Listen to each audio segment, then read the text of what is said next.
Molly's kitchen in Ireland. Hi, നമുക്കിന്നൊരു കപ്പ ബിരിയാണി ഉണ്ടാക്കാവേ. കപ്പ ബിരിയാണി ഉണ്ടാക്കുന്നതിന് എന്തൊക്കെയാണ് ചെയ്യേണ്ടതെന്നാണ് പറയുന്നത്. ആദ്യമായിട്ട് വെള്ളം അടുപ്പിൽ വെച്ച് ഞാൻ തിളപ്പിച്ചു. അതിലേക്ക് ഒരു 2 കിലോ കപ്പ നമ്മൾ ഇട്ടിട്ടുണ്ട്. ആ കപ്പയിലേക്ക് കുറച്ച് മഞ്ഞൾപ്പൊടിയും ഉപ്പും, കല്ലുപ്പാണ് ഏറ്റവും നല്ലത് കേട്ടോ. അപ്പോൾ കല്ലുപ്പ് തന്നെ ഇടാൻ ശ്രമിക്കുക. കല്ലുപ്പിട്ടാൽ പ്രത്യേക ടേസ്റ്റാണ്. കല്ലുപ്പ് ഇട്ട് കപ്പ നന്നായിട്ട് വേവിച്ചെടുക്കുക. അതവിടെ ഇരുന്ന് വേകട്ടെ. നമുക്കിനി ഇറച്ചി എങ്ങനെയാണെന്ന് നോക്കാം. ഇറച്ചി ഇത് 1 കിലോ എല്ലില്ലാത്ത ബീഫും 1 കിലോ എല്ലുള്ള ബീഫും കൂടെ കൂട്ടി മിക്സ് ചെയ്താണ് 2 കിലോയാണ്. 2 കിലോ കപ്പയ്ക്ക് 2 കിലോ ഇറച്ചിയാണ് എടുത്തിരിക്കുന്നത്. പകുതി എല്ലുള്ളതാണ്. അതിലേക്ക് നമുക്ക് കുറച്ച് മഞ്ഞൾപ്പൊടി ഇടാം. ഒരു ചെറിയ സ്പൂണിന് 1 സ്പൂൺ മഞ്ഞൾപ്പൊടി. മുളക് പൊടി എരിവില്ലാത്ത മുളക് പൊടിയാണ്. 1 സ്പൂൺ നിറച്ചും 1/4 സ്പൂൺ കൂടി ഇട്ടു.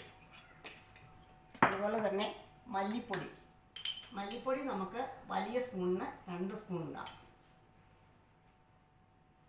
2 സ്പൂണ്. ഗരം മസാല ചെറിയ സ്പൂണിന് 1 സ്പൂൺ. ചെറിയ സ്പൂണിൽ 1 സ്പൂൺ ഗരം മസാല നിറച്ചിട്ടു. അല്പം മല്ലിയില ഇട്ടു.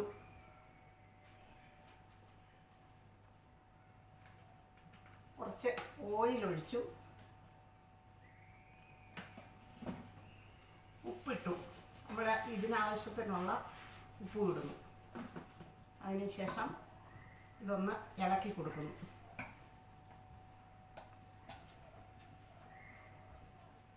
ഇതിലേക്ക് നമ്മൾ വെള്ളമൊന്നും പ്രത്യേകം ഒഴിക്കേണ്ട ആവശ്യമില്ല. ഈ ഇറച്ചിയിലെ വെള്ളത്തിനകത്ത് ഇത് വെന്തുള്ളൂ. നമ്മൾ പ്രത്യേകമായിട്ട് വെള്ളം ഒഴിച്ചു കൊടുക്കേണ്ട ആവശ്യമില്ല. അല്ലെങ്കിൽ വെള്ളം കൂടിപ്പോവും.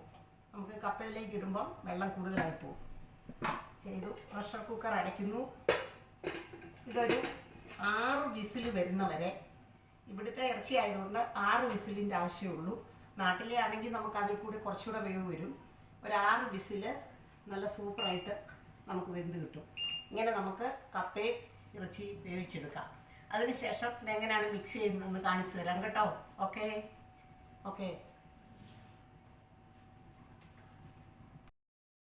ഇറച്ചിയിലേക്ക് ഒരു വലിയ കഷ്ണം ഇഞ്ചി, ഒരു 10-12 വെളുത്തുള്ളി, ഒരു 4 സവോള, ഇത്രയും കൂടെ അരിഞ്ഞതും കൂടെ ഇറച്ചിയിലേക്ക് ആഡ് ചെയ്യുവാണേ.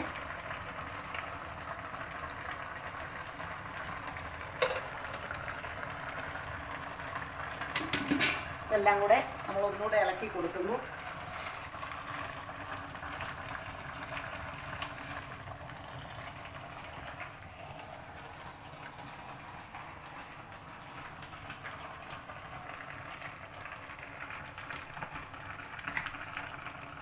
ഇറച്ചി നല്ല സൂപ്പറായിട്ട് വെന്ത് വരട്ടെ. നന്നായിട്ട് വെന്ത് വന്നെങ്കിലേ കപ്പ ബിരിയാണിക്ക് ടേസ്റ്റ് കിട്ടുള്ളൂ. അതുകൊണ്ട് നന്നായിട്ട് വെന്ത് വരട്ടെ.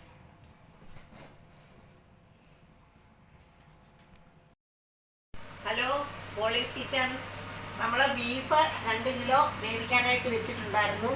കപ്പ 2 കിലോ വേവിക്കാനായിട്ടും വെച്ചിട്ടുണ്ടായിരുന്നു. കപ്പ വെന്തു ഊറ്റി, ബീഫും വെന്തു. നമ്മൾ ഒരു തേങ്ങ, ഒരു അരമുറി തേങ്ങ. ഇവിടെ പിന്നെ തേങ്ങ ചിരണ്ടുന്നല്ല, നമ്മൾ വാങ്ങിക്കുന്നതായതുകൊണ്ട് നമുക്ക് അളവ് അറിയത്തില്ല. ഒരു 10 സ്പൂണുണ്ട്. അത്രയും തേങ്ങ നന്നായിട്ട് വറുത്തെടുത്തതാണിത്. ഈ തേങ്ങ വറുത്തെടുത്തത് ഈ കറിയിലേക്ക് നമ്മൾ ആഡ് ചെയ്യുവാണ്. കറിയിലേക്ക് ആഡ് ചെയ്തു. എന്നിട്ട് കറി ഒന്നുകൂടെ നന്നായി വൃത്തിയായിട്ട് ഇളക്കി. അപ്പം നല്ല കൊഴുത്ത ഒരു ബീഫ് കറി നമുക്ക് റെഡിയായി കിട്ടിയിട്ടുണ്ട്. ഈ കറി നമ്മളിനി ഈ കപ്പയിലേക്ക് ഒഴിക്കുകയാണ്. വേവിച്ച് വെച്ചിരിക്കുന്ന കപ്പയിലേക്ക് ബീഫ് കറി ഒഴിച്ചു. ബീഫ് കറി ഒഴിച്ചു. അതിനുശേഷം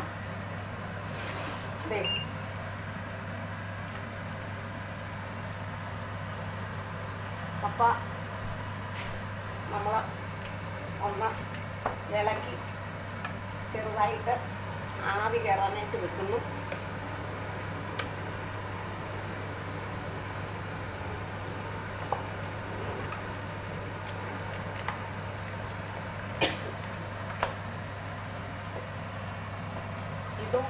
ഇതിനകത്തേക്ക് നല്ല ചുമന്നുള്ളിയും വറ്റൽ മുളകും കൂടെ കരിവേപ്പിലയും ഇത് മൂന്നും ഇട്ട് വെളിച്ചെണ്ണയിൽ മൂപ്പിച്ചെടുക്കുകയാണ്.